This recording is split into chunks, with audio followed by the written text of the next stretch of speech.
Bismillahirrahmanirrahim. Assalamualaikum warahmatullahi wabarakatuh. Alhamdulillahi rabbil alamin. Wassalatu wassalamu ala rasulillahil karim Sayyidina Muhammadin wa ala alihi wa sahbihi wa dhurriyatihi wa ummatihi ajma'in wa ba'd. Saudara-saudariku dimanapun Anda berada, semoga Allah senantiasa merahmati dan meridhai seluruh aktivitas kita sehingga senantiasa bernilai maslahat baik untuk kehidupan berkeluarga ataupun dalam konteks sosial yang lebih luas, bermasyarakat, berbangsa, bernegara. Isu nikah beda agama sesungguhnya bukan hal baru, namun juga menjadi problem sosial yang pernah terjadi di era dakwah Nabi SAW, khususnya saat menjalani era dakwah di kehidupan sosial pada fase Madinah Al-Munawwarah. Dan sejatinya Islam yang memang semangatnya menghadirkan pedoman yang sempurna bagi umat manusia seutuhnya dalam menjalani kehidupan yang bermaslahat, elegan, tampil terhormat dalam seluruh lini kehidupan, tentu menghadirkan solusi yang dengan solusi itu memberikan pencerahan, bukan hanya aturan-aturan teknis formal fikih semata, tapi juga menjelaskan hikmah-hikmah yang dapat menghadirkan kenyamanan dalam berumah tangga. Bagaimana tujuan berumah tangga itu tercapai, dari mulai ketenangan, kedamaian yang disebut dengan sakinah itu, rasa cinta, perhatian yang dalam yang disebut dengan rahmat itu, dan juga rasa kasih yang dihasilkan dari pemberian-pemberian materi, pergaulan fisikal yang disebut dengan mawaddah itu. Sakinah, mawaddah, dan rahmah itu yang seringkali kita namakan dengan samarah. Karena itu, terkait dengan isu nikah beda agama, Al-Quran memberikan tuntunan secara detail yang dijelaskan oleh Nabi SAW secara paripurna dan menjadi pedoman bagi setiap muslim, baik di masa era kenabian dengan masyarakat Islam yang ada pada saat itu, ataupun juga generasi yang berganti di setiap zaman pun kini, ataupun juga yang akan datang. Beda agama artinya beda keyakinan. Saya, Anda, kita, muslim misalnya, tentu memeluk Islam. Maka bagi kita yang Islam, bagi kita muslim, jika dikatakan berbeda agamanya, artinya berbeda keyakinan. Non-muslim, ada Islam, agama dalam bahasa Arab, bahkan diksi Al-Quran disebut dengan ad-din, yang kita yakini inna dina indallahil Islam. Agama yang diridhoi, din yang dibenarkan oleh Allah menurut kita adalah Islam. Itu yang kita yakini tanpa ragu. Yakin tanpa ragu disebut dengan iman. Kata kerjanya amana, jamaknya amanu, orangnya disebut mukmin, insan beriman. Agama yang dipeluknya Islam. Berbeda dengan Islam artinya tidak sama dengan Islam. Beda agamanya, beda keyakinannya. Maka selain Islam kita katakan non-muslim, non-mukmin. Dalam diksi Al-Quran, orang-orang yang belum Islam, belum beriman, maka dihadirkan lawan kata dari iman, yaitu kufur. Jika kata kerja iman amanah, maka kata kerja kufur itu kafara.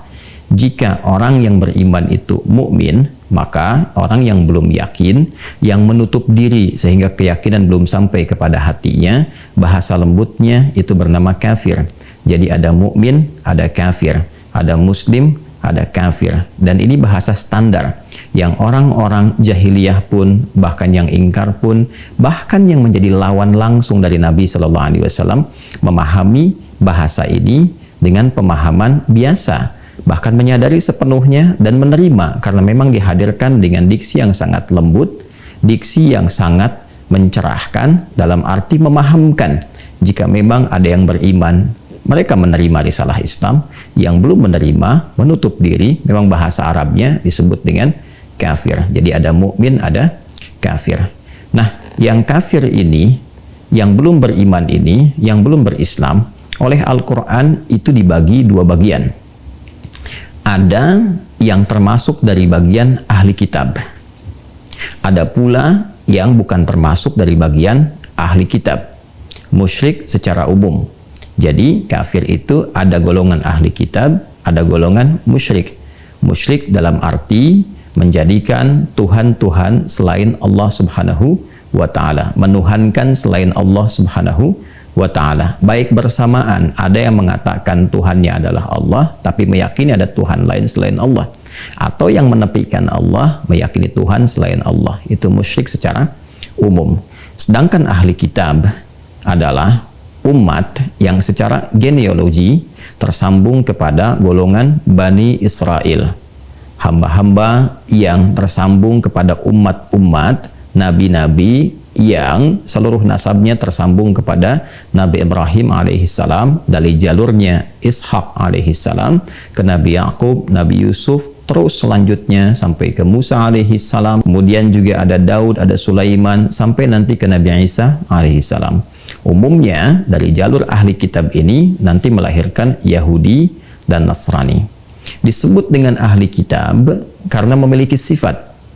Sifatnya adalah mereka pernah mendapati kitab yang dituntunkan kepada nabi-nabi mereka, seperti Taurat kepada umatnya Nabi Musa alaihissalam, Injil kepada umatnya Nabi Isa alaihissalam. Di dalamnya ada informasi tentang kenabian Rasulullah sallallahu alaihi wasallam. Mereka percaya sepenuhnya, mereka yakin sepenuhnya bahwa akan ada nabi penutup, ya, nabi yang diutus sebagai penutup para nabi, yang sangat mulia, yang sangat istimewa, yang bahkan sudah viral di kitab mereka.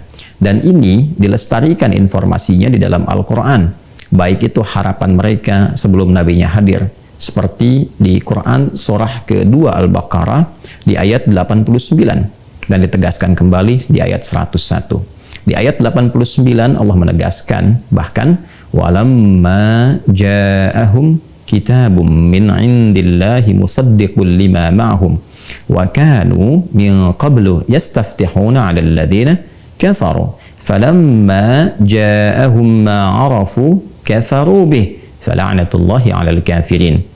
Dan ingatlah, ketahuilah tatkala mereka itu berharap-harap akan datangnya nabi penutup yang diutus, nabi yang istimewa, yang melengkapi misi risalah nabi-nabi sebelumnya, dan mereka meyakini ini nabi yang paripurna. Maka tatkala dihadirkan informasinya di kitab mereka dan hadir nabinya, ternyata mereka tidak menerima itu semua, karena apa yang mereka harapkan bahwa keturunan dari nabi itu genealoginya tersambung kepada keturunan kakek moyang mereka dari jalurnya Ishak alaihissalam, yang seperti tadi telah diuraikan, ternyata Allah memilih dari jalurnya Nabi Ismail alaihissalam. Apa yang mereka harapkan ketika Allah penuhi, dan boleh jadi harapan tinggi itu terwujud seluruh sifatnya dari keturunan Nabi Ismail alaihissalam, yaitu Nabi Muhammad sallallahu alaihi wasallam, sesuai dengan permintaan mereka, doa-doa mereka, harapan mereka. Tapi ternyata karena bukan dari jalur keturunan yang sama, mereka tidak menerima itu. Ada yang tertutup keadaan dirinya hanya karena bukan dari anggota jalur genealoginya. Ada pula nanti persoalan-persoalan lain yang mengiringi. Pada intinya, mereka adalah orang-orang yang meyakini kenabian Nabi Muhammad, namun pada masa itu belum menerima risalah Nabi Muhammad SAW karena faktor-faktor tadi, ya, ada rasa-rasa kurang bisa menerima karena keterkaitan genealogi, ada juga kekhawatiran duniawi atau faktor-faktor godaan-godaan setan yang barangkali terakumulasi dari sifat penolakan mereka. Orang-orang ini pada dasarnya menyadari, meyakini kenabian Nabi Muhammad SAW, namun belum terbuka keadaan hatinya.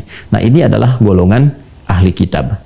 Jadi mereka umat yang secara genealogi tersambung kepada Bani Israel, bisa Yahudi, bisa Nasrani, dengan syarat mengakui kenabian Nabi Muhammad SAW, meyakininya, bahkan mereka tahu tanda-tandanya, diviralkan di surah Al-Baqarah itu. Alladzina atainahumul kitaba ya'rifunahu kama ya'rifuna abna'ahum wa inna fariqan minhum la yaktumuna al-haqqa wa hum ya'lamun. Orang-orang itu sebetulnya telah mengetahui karena viral tentang tanda-tanda Nabi Muhammad itu di kitab mereka. Bahkan mereka mengenali Rasulullah seperti mereka mengenali anak mereka sendiri. Cuma karena faktor-faktor tertentu, mereka kemudian mencoba untuk menepikan, bahkan menyembunyikan info itu pada keturunan setelahnya. Nah, orang-orang ini secara singkatnya disebut dengan ahli kitab.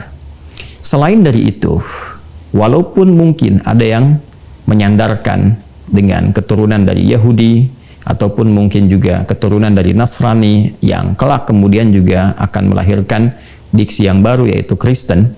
Nah, bila ini tidak terpenuhi dalam arti tidak meyakini kenabian Nabi Muhammad SAW. Bahkan ada isyarat di dalam Al-Quran pada generasi-generasi selanjutnya setelah itu ada yang mencoba menghilangkan juga ya jejak viralnya Nabi Muhammad di kitab-kitab itu, sehingga tidak tampak di kitab mereka itu informasi tentang Nabi Muhammad SAW. Tidak terdapat di kitab-kitab selanjutnya berita tentang Nabi Muhammad SAW. Sehingga dengan itu konsekuensinya generasi yang selanjutnya tidak mengenal Nabi Muhammad, tidak meyakini kenabian Nabi Muhammad SAW. Bahkan saat yang bersamaan banyak menyoal risalah, bukan hanya meragukan tapi juga menolaknya. Maka golongan ini sekalipun menyebut dirinya dengan Yahudi ataupun bahkan menisbatkan dengan Nasrani atau bahkan Kristen, tidak masuk pada golongan yang pertama disebut dengan ahli kitab. Ini mesti diklirkan terlebih dahulu. Jadi orang-orang kafir non-muslim yang tidak beriman, beda agama, beda keyakinan dengan apa yang kita peluk sebagai muslim, itu dibagi dua bagian, ahli kitab dan non ahli kitab atau musyrik secara umum. Musyrik dalam arti meyakini ada Tuhan lain selain Allah. Ini yang dimaksudkan di pembuka surah Al-Bayyinah, surah ke-98 di ayat yang pertama itu. Lam yakunil ladzina kafaru min ahlil kitabi wal musyrikina munfakkina hatta ta'tiyahumul bayyinah. Ya, dan tidak akan pernah terjadi bagi orang-orang kafir itu. Orang-orang kafir itu dibagi dua di ayat ini. Ada golongan ahli kitab, termasuk juga golongan musyrik, seperti yang telah tadi saya sampaikan. Jadi saya ingin tegaskan bahwa ayat ini memberikan kesan bahwa orang-orang non-muslim ada dua golongan, ahli kitab dan orang-orang yang musyrik secara umum. Pada umumnya, kata Al-Quran, keduanya punya karakteristik yang serupa. Sebelum datang bukti yang otentik, sulit bagi mereka untuk menerima risalah kenabian Muhammad Sallallahu Alaihi Wasallam. Hanya secara sifat, karakter, genealogi keduanya berbeda. Apa kaitan dengan nikah beda agama? Di era kenabian Nabi Muhammad SAW sudah jelas ada tuntunan dan diberikan pencerahan secara psikologis, ya, secara juga pendekatan sosial. Tentu orang-orang yang meyakini, orang-orang yang mengakui hanya karena faktor tertentu belum bisa menerima, itu lebih dekat dan lebih mudah untuk dicerahkan. Jika memang bukti-bukti yang tampak itu bisa hadir dalam jiwanya, diyakini, diketahui, dan mengalahkan keangkuhan-keangkuhan yang mungkin hadir karena faktor-faktor tertentu lainnya, mungkin karena perasaan dan sebagainya. Itu lebih mudah untuk dijelaskan dibandingkan dengan orang yang menolak sama sekali, tidak mau tahu, dan membutuhkan penguat-penguat lain, hal-hal yang bukan hanya informatif tapi yang bersifat meyakinkan dan mengalahkan logika-logika yang mungkin telah terbangun serta terakumulasi jauh sebelumnya. Maka dari itu Al-Quran memberikan sifat bijak. Yang pertama, bagi golongan ahli kitab, Allah Subhanahu wa Ta'ala menurunkan firman-Nya. Terdapat nanti di surah yang kelima, surah Al-Ma'idah, di ayat yang kelima. Surah yang kelima, di ayat yang kelima. Di antara rangkaian ayat ini, Allah memberikan satu ketentuan khusus bagi kalangan ahli kitab. Wal muhsanatu minal ladzina utul kitaba min qablikum. Dan khusus bagi golongan perempuan ahli kitab. Wal muhsanatu minal ladzina utul kitaba min qablikum. Khusus untuk perempuan yang ahli kitab dari genealogi yang tersambung sebelum kalian itu. Jadi di sini dari golongan non-muslim yang kafir, dari ahli kitab, tapi yang perempuannya. Bagi laki-laki muslim yang ingin memang merajut tali pernikahan kekeluargaan dengan tujuan menjaga diri, menghindarkan dari perbuatan zina, hal yang tidak baik, bukan untuk menyalurkan orientasi seksual tanpa aturan atau memelihara perempuan dengan perlakuan yang tidak layak, tidak benar. Kata Al-Quran, khusus bagi pria-pria muslim yang memang serius berumah tangga untuk mewujudkan hikmah-hikmah kehidupan berumah tangga, sakinah, mawaddah, rahmah, memberikan bimbingan yang benar, boleh pria muslim itu menikahi perempuan dari kalangan ahli kitab. Ingat ya, ingat baik-baik bahwa redaksinya pria muslim dengan perempuan ahli kitab, tidak sebaliknya. Jadi yang dibenarkan adalah jika ada prianya, laki-lakinya muslim, perempuannya ahli kitab. Jadi bukan perempuannya muslimah, laki-lakinya ahli kitab, bukan. Jadi laki-lakinya muslim, perempuannya ahli kitab. Dan yang dimaksud ahli kitab yang saya jelaskan tadi, meyakini, mengakui kebenaran risalah Nabi Muhammad SAW, namun belum beriman, ya, belum masuk Islam, belum bersyahadat karena faktor-faktor tertentu. Tapi ada pengakuan dalam dirinya, ada kebenaran yang dia akui, dia tahu tentang itu, ya, maka dengan keadaan dirinya sebagai perempuan dan hikmahnya dalam kehidupan rumah tangga, laki-laki diposisikan sebagai pemimpin yang mengatur, membimbing, mengayomi, menyayangi, sehingga dalam posisi itu bisa membina rumah tangga dengan baik, membimbing istrinya, mengarahkan, memberikan pencerahan, sehingga diharapkan dengan itu, pertama, dapat menerima risalah Islam dengan baik. Itu satu. Yang kedua juga, meminimalisir konflik-konflik yang mungkin terjadi dalam kehidupan rumah tangga, sehingga dengan itu, potensi-potensi untuk tetap bisa memberikan nafkah, kebaikan-kebaikan, perlindungan, dan kemuliaan lain dalam kehidupan rumah tangga yang mendekatkan pada samara, itu lebih dapat terwujud. Sebaliknya, Islam melarang tegas bagi perempuan muslimah untuk menikah, berumah tangga, ya, berhubungan secara formal, ya, dan apalagi non formal, itu sangat dilarang, ya kan? Dengan laki-laki dari kalangan ahli kitab. Jadi perempuannya muslimah, laki-lakinya non muslim, kafir dari ahli kitab, itu tegas dilarang, haram hukumnya, tidak diperkenankan. Karena ayat ini hanya membolehkan laki-laki muslim dengan perempuan ahli kitab. Ya, apa hikmahnya? Ya, berkebalikan dari apa yang tadi diuraikan. Karena laki-laki itu sifatnya dominan, dikhawatirkan nanti mengendalikan yang perempuan muslimahnya. Kemudian juga bisa terancam dengan beberapa hal. Ya, ada yang terkait dengan materi, ketika materi tertahan, jadi kemudian tekanan. Ya, ada yang terkait dengan aspek-aspek lainnya, perlindungan, dan hal-hal yang menjadi tugas-tugas laki-laki dalam kehidupan berumah tangga. Jadi ini murni untuk penjagaan dua hal. Satu, akidah. Ya, yang kedua adalah kemungkinan-kemungkinan besar untuk mendekatkan kepada aspek samara. Ini terkait dengan ahli kitab, jika memang itu masih didapati. Tapi jika itu tidak ditemukan, seperti generasi-generasi kekinian yang tadi saya sampaikan dengan cukup panjang lebar, secara singkat saya coba uraikan, bahwa berganti generasi sudah berbeda persepsinya, karena informasi yang sampai pada generasi berikutnya, bahkan sampai kini, tidak didapati keterangan Nabi Muhammad SAW, sehingga pertentangannya begitu besar, penolakannya begitu tinggi. Bahkan bukan sekedar penolakan, pengakuan akan ketuhanan pun sudah menjadi musyrik total, dalam arti memang meyakini Tuhannya bukan Allah, bukan hanya ada Tuhan lain selain Allah, bahwa yang ada keyakinannya adalah Tuhannya bukan Allah. Maka ini sudah bukan lagi disebut dengan ahli kitab.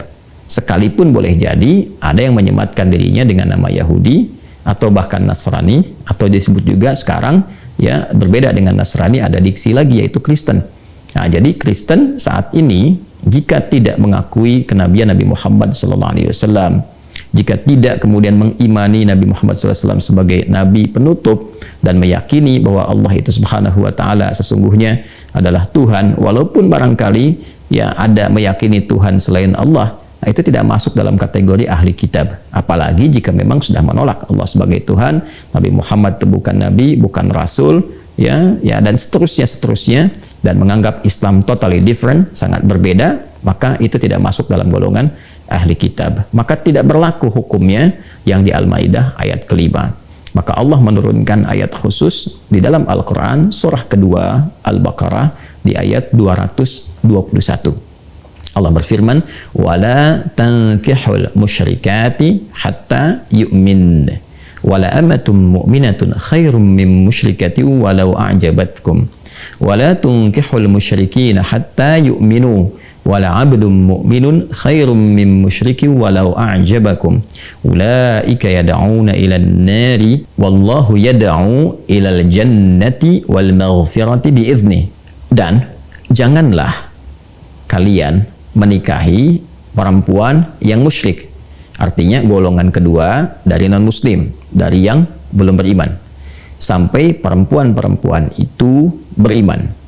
Sungguh, bila pun ada seorang budak yang secara sosial dipandang kelasnya rendah, namun dia beriman, itu lebih utama untuk dinikahi dibandingkan dengan perempuan musyrik yang belum beriman, walaupun secara fisik misalnya atau status sosial begitu menarik. Pun demikian, jangan nikahkan anak perempuan kalian kepada laki-laki yang musyrik, golongan kedua dari non-muslim yang belum beriman dan tidak mengakui ketuhanan Allah Subhanahu wa taala, juga ke Rasulullah Nabi Muhammad sallallahu alaihi wasallam, sampai para lelaki itu mau beriman. Lelaki yang secara status sosial dipandang rendah tapi dia beriman, berperilaku yang baik, itu lebih utama untuk dinikahkan anak perempuan kalian dengan mereka dibandingkan dengan laki-laki musyrik dengan sifat-sifat yang tadi disebutkan. Sungguh mereka berpotensi membawa anak-anak kalian jika nekat untuk dinikahkan kepada situasi-situasi yang sulit, bahkan terancam saat kembali kepada Allah Subhanahu wa taala dengan ancaman-ancaman yang nyata. Karena itulah kemudian berpalinglah kepada ketetapan Allah yang lebih mengarahkan kepada nilai kemuliaan, nilai-nilai kebahagiaan, dan demikian Allah menjelaskan kepada kalian ketentuannya supaya kalian mengerti dan lebih mendekatkan diri kepada Allah Subhanahu wa taala. Ternyata ayat ini memberikan penegasan. Pertama, larangan menikah antara laki-laki dan perempuan beda agama. Baik itu laki-lakinya muslim dengan perempuan non-muslim atau sebaliknya, perempuan muslimah dengan laki-laki non-muslim dalam keadaan kafir. Kategori yang kedua yaitu musyrik, kafir dan musyrik secara bersamaan, bukan dari golongan ahli kitab. Jadi mutlak dilarang, mutlak diharamkan. Yang kedua, Allah menegaskan bahwa tujuan berumah tangga itu sejatinya adalah membangun ketakwaan, membangun kedekatan dengan Allah Subhanahu wa taala dengan cara meningkatkan ibadah, meningkatkan amal saleh, dan meniatkan kehidupan rumah tangga itu untuk mendekat kepada Allah. Bagaimana itu bisa dibangun sedangkan pasangan hidupnya beda keyakinan? Dan ini problemnya juga akan mereduksi nilai-nilai sakinah yang sangat diharapkan dalam kehidupan rumah tangga. Coba Anda renungkan, Anda pikirkan, yang satu ke masjid, yang satu ke tempat ibadah lain. Di dalam rumah didapati situasi yang berbeda. Nanti ketika muncul anak, muncul problem lagi, mau dibawa kemana anak itu, dan seterusnya. Belum problem warisan, belum problem nanti dari kedua keluarga, dan ini akan menyulitkan. Karena itu bertakwalah kepada Allah Subhanahu wa taala.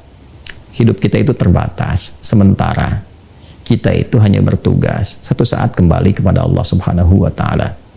Jangan kemudian hukum-hukum yang nyata yang memang sudah disiapkan untuk memberikan kedamaian, ketentraman diutaati kembali dan menampilkan semangat-semangat baru dengan kata-kata diksi yang baru seakan-akan benar, dengan frame toleransi, dengan frame misalnya kearifan sosial dan sebagainya. Sungguh semua itu tidak akan bisa menghadirkan ketenangan-ketenangan, samara yang memang desain mendapatkan itu telah ditetapkan sesuai dengan ketentuan yang menciptakan kita semua. Ini bukan bagian dari sifat intoleran, tidak. Tapi sungguh ini bagian dari penjagaan kepada kita semua. Justru ini bagian dari sifat toleransi tertinggi. Toleransi itu mengharapkan semua orang mendapatkan kebaikan, kebahagiaan, kenyamanan. Toleransi yang dipaksakan tidak akan mewujudkan kebahagiaan, kenyamanan itu. Apalagi dalam kaitan dan balutan kehidupan berumah tangga. Inilah perwujudan yang benar, perwujudan yang nyata dengan keyakinan kita sebagai muslim. Nasihat ini, pernyataan ini ditujukan bagi umat Islam. Sekali lagi, bagi umat Islam. Dan kita sangat menghargai dari yang non-muslim. Jika memang di ketentuan non-muslim, di Indonesia ada Kristen, ada Hindu, ada Buddha, ada Konghucu, dan yang lainnya, kita menghormati semua hukum yang terkait dengan ketentuan-ketentuan di keyakinan saudara-saudari kita. Kita menyayangi mereka dalam kehidupan berbangsa, bernegara. Tapi juga kita punya kewajiban menjaga keyakinan akidah yang kita yakini ini yang dijamin oleh undang-undang. Ini yang pertama. Dan jangan sampai ketentuan hukum ini menjadikan kita misalnya potensial melahirkan konflik sosial. Tidak, dari dulu sudah biasa saja. Dari dulu biasa saja. Jadi ini aturan untuk menjaga akidah dan menunjukkan keseriusan dalam beragama. Dan ini bukti otentisitas keberagamaan itu. Ini bagian pertama.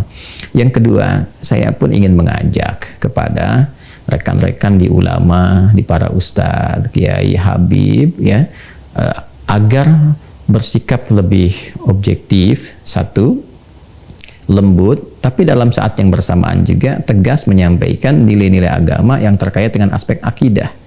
Ya, karena akidah sangat menentukan. Iman kunci utama untuk mendapatkan rahmat Allah, baik dunia apalagi akhirat. Karena itu tolong jangan bermain-main dengan hukum, ya, kembali kepada ketentuan yang benar, dan kita berharap juga kita bisa menyempurnakan kajian-kajian, khususnya tafsir-tafsir yang pakemnya memang di Islam sudah jelas dan sudah terjaga. Kita ketahui bersama orang-orang yang mencoba untuk merubah hukum-hukum itu sampai menampilkan dalam bahasa mereka ijtihad baru, itu bukan ijtihad, ya, yang mengatakan dimungkinkan laki-laki ataupun bahkan perempuan muslim menikah dengan siapapun yang beda agama. Itu bukan ijtihad, ya. Itu kalaupun kita mau jujur, nasab pengetahuannya, informasinya semua tersambung pada pemahaman orientalis, yang kalau kita mau bahas lagi sangat panjang babnya, dari rasa frustasi yang didapati dalam kitab-kitab mereka yang mereka dapatkan saling bertentangan satu dengan yang lainnya, atau ketidakjelasan dalam beberapa hal, dan diharapkan itu terjadi pada Al-Quran, ternyata tidak terjadi sama sekali. Atau kita lihat para cendekiawan atau yang melabeli dirinya dengan ustadz atau nama-nama lainnya yang justru bertentangan pemikirannya dengan pakam yang telah ada, nasab informasinya tersambung ke para orientalis yang dimaksudkan, dan kita memahami itu semua. Bagaimana Anda bisa belajar pada orang yang tidak meyakini Al-Quran? Bagaimana bisa Anda mengambil tafsir dari orang yang bahkan tidak yakin dengan kebenaran Quran dan mencari persoalan-persoalan dalam Al-Quran? Lalu Anda mengambil itu semua dan mempraktekannya. Apa pertanggungjawabannya di hadapan Allah Subhanahu wa Ta'ala? Tetap berpegang teguh pada ajaran yang benar. Mohon maaf terkait dengan akidah, kita memang mesti tegas, tapi jangan sampai ketegasan itu menjadikan kita kemudian hidup tidak harmoni dengan masyarakat di sekitaran kita. Tetap saling membangun, mencintai, dan memakmurkan negeri yang kita pijak itu bersama-sama, berbineka, tunggal ika, tapi dalam saat yang bersamaan juga mengamalkan apa yang negara jamin untuk memeluk agamanya masing-masing dan beribadah menurut agama dan kepercayaannya itu. Semua adalah pilihan. Anda dapat memilih seperti apa yang Anda inginkan, tapi juga kita tidak bisa menolak realita untuk bisa meninggalkan dunia ini dan kembali mempertanggungjawabkan apa yang kita perbuat di hadapan Allah Subhanahu wa Ta'ala. Adi Hidayat. Assalamualaikum warahmatullahi wabarakatuh.